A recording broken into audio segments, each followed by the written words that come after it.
Hola, bienvenido al podcast de Abogado Inmobiliario. En el día de hoy te voy a hablar de problemas que surgen cuando hay una ruptura de pareja y se ha comprado una vivienda no hace mucho. No estamos ante casos de divorcio o separación que ya llevan relación consolidada de mucho tiempo, sino un caso distinto que te voy a comentar. Quédate que esto te puede interesar.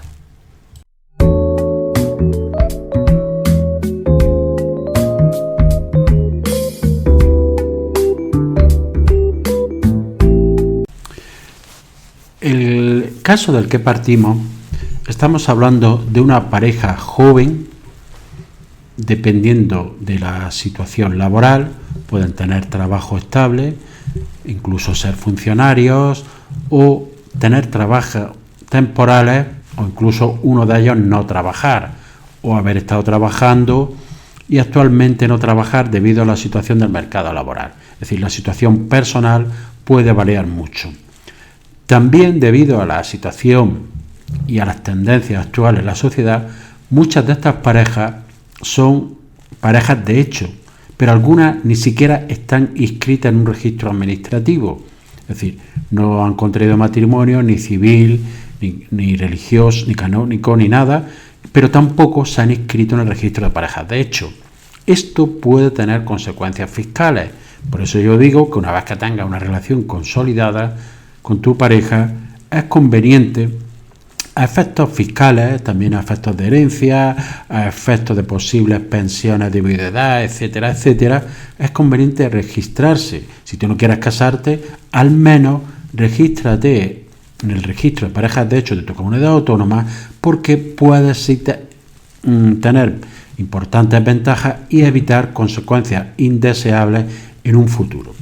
Pues bien, en este caso que se me planteó hace poco, resulta que estamos ante una pareja joven con trabajos temporales, uno de ellos con trabajo a tiempo parcial, y que ante el elevado coste del alquiler, pues deciden con la ayuda de sus padres comprar la vivienda. Es decir, es una situación bastante normal. Lo que sucede es que además compran la vivienda solicitando un préstamo hipotecario por el 80% del valor de la vivienda. En muchos de estos casos, evidentemente cuando compran la vivienda, no suele ser, a veces no es vivienda nueva y hay que hacerle reformas, adecuarla, hay que adquirir mobiliario para habitarla y depende también cuando el modo de realizar la reforma, porque todavía hay una costumbre muy extendida en España de realizar la reforma sin factura y sin pagar IVA, es decir, con dinero B. Para tener un ahorro, pues esas reformas no costan en ningún sitio. Es decir, luego podemos tener problemas a la hora de justificar un mayor valor de la vivienda porque no podemos acreditar las reformas que se han realizado ante Hacienda. Pero es que además en muchos casos en la compraventa se ha entregado dinero B, algo que yo desaconsejo totalmente, porque aunque es una costumbre que te crees que te vas a ahorrar algo de impuestos en el momento actual, resulta que a la larga te va a resultar muy contraproducente. Y es algo que ya debe de extinguirse de una vez, porque es mejor tenerlo todo acreditado, porque a efectos fiscales nos va a ser más beneficioso. La mayoría de las veces contrata un préstamo hipotecario.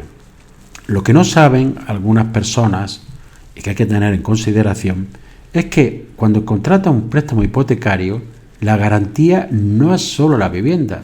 Alguna gente cree, dice, vale, contrato un préstamo hipotecario, si no puedo pagarlo, que el banco se quede la casa.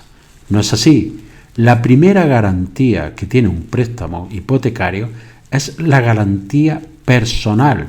Es decir, todos los que participan en el préstamo hipotecario van a responder con sus bienes presentes y futuros del pago del préstamo. Esto puede tener consecuencias importantes si se produce la situación de ruptura de la que comentamos. ¿Por qué? Porque si se llega a la ruptura hay que extinguir el condominio que tengamos. Suponiendo el caso de que ambas partes hayan aportado una cantidad inicial al 50% y que la propiedad de la vivienda o del inmueble sea del 50%, habrá que proceder a ver qué se hace con esa vivienda y con el préstamo hipotecario. Soluciones que se plantean.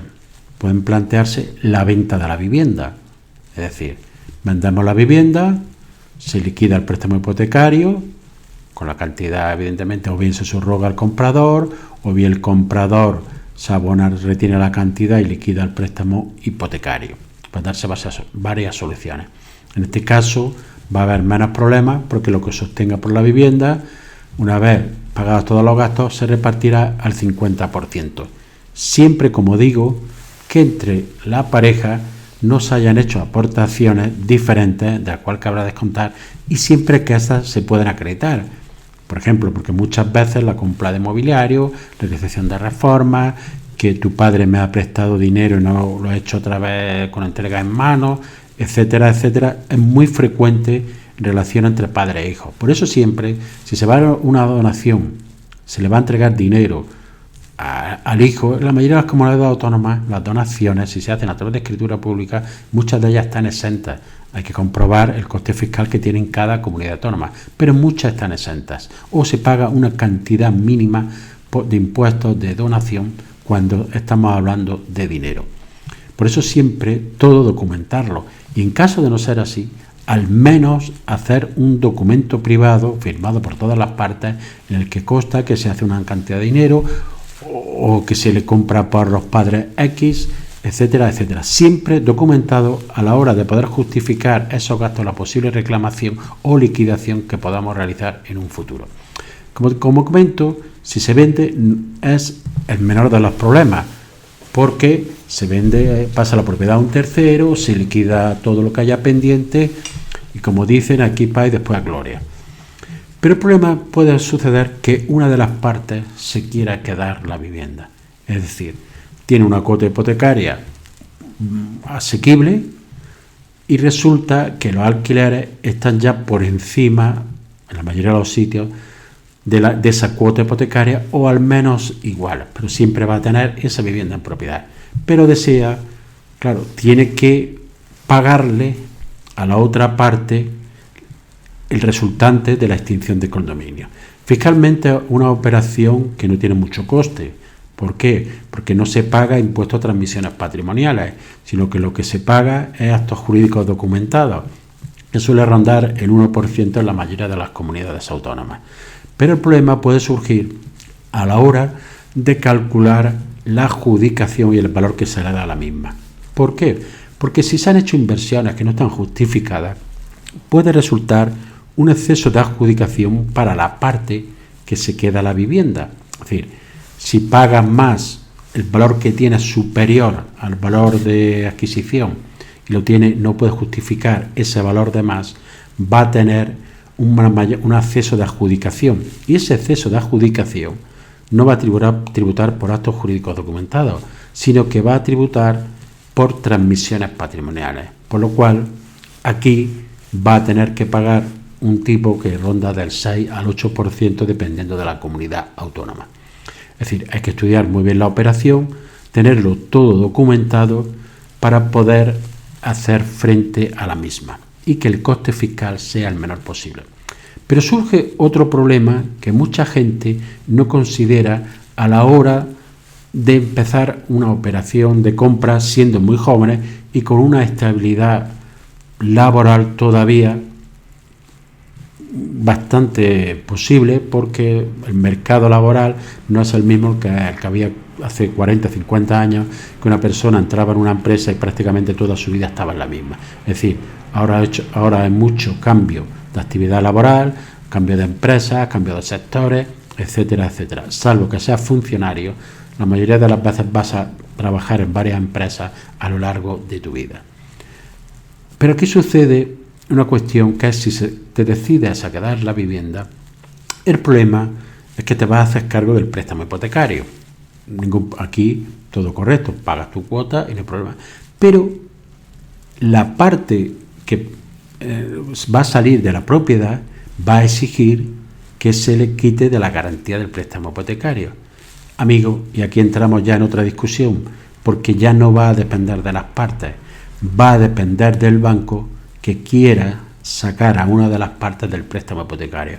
Es decir, el banco, cuando otorgó el préstamo hipotecario, lo otorgó con la garantía de 2 personas.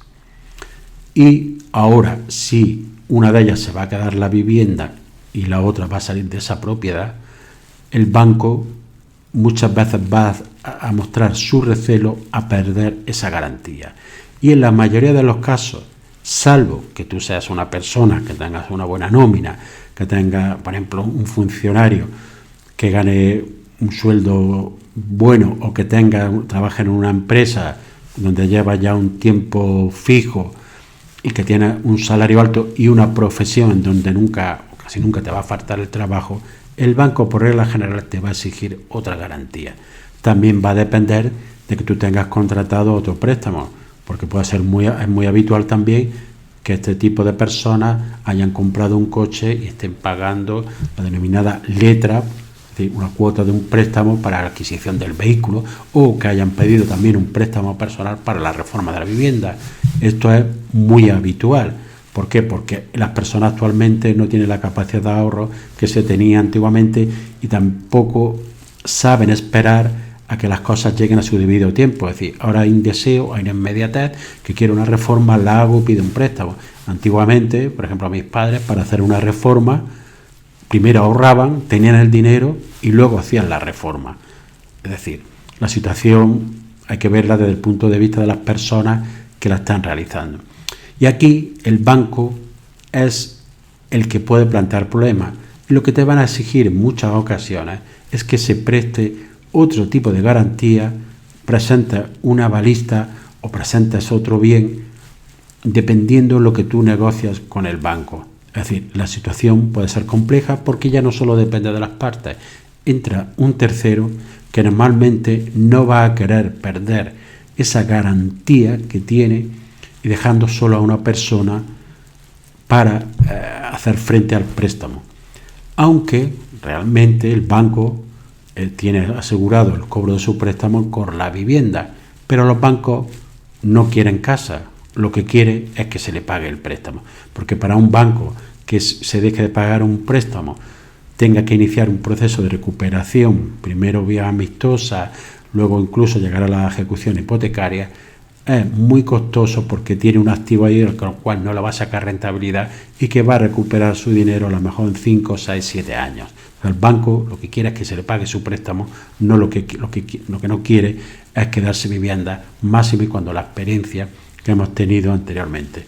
Por eso, como conclusión, tratándose de parejas jóvenes, hay que tener en consideración el tipo de relación que esté consolidada, ¿no? Eso ya son temas personales de cada uno, pero si se va a comprar una vivienda, que quede todo muy claro y que se sepa en qué se embarca cada parte a la hora tanto de la compra de la vivienda, lo que supone tener un préstamo hipotecario, qué puede pasar si hay una ruptura, que la gente nunca piensa en esto, se cree que siempre la vida va a ir muy bien, y tener en muchos casos esta situación prevista, incluso hablada, en caso de que esta situación futura de ruptura llegue y que no acabe en vía traumática, porque muchas veces acaban en vía traumática, por experiencia lo comento, las partes dejan de pagar la hipoteca, ya no miran su realidad, sino miran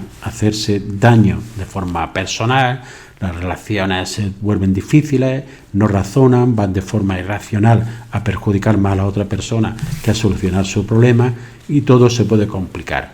Por eso, como siempre, asesorarse bien, saber lo que se hace, saber las consecuencias futuras que puede haber y saber cuál es el momento adecuado para comprar una vivienda y para embarcarse en un préstamo hipotecario que va a tener una duración casi siempre de más de 25 años. Espero que el capítulo haya sido de interés, que te suscribas al canal si no lo has hecho y nos vemos en un siguiente episodio.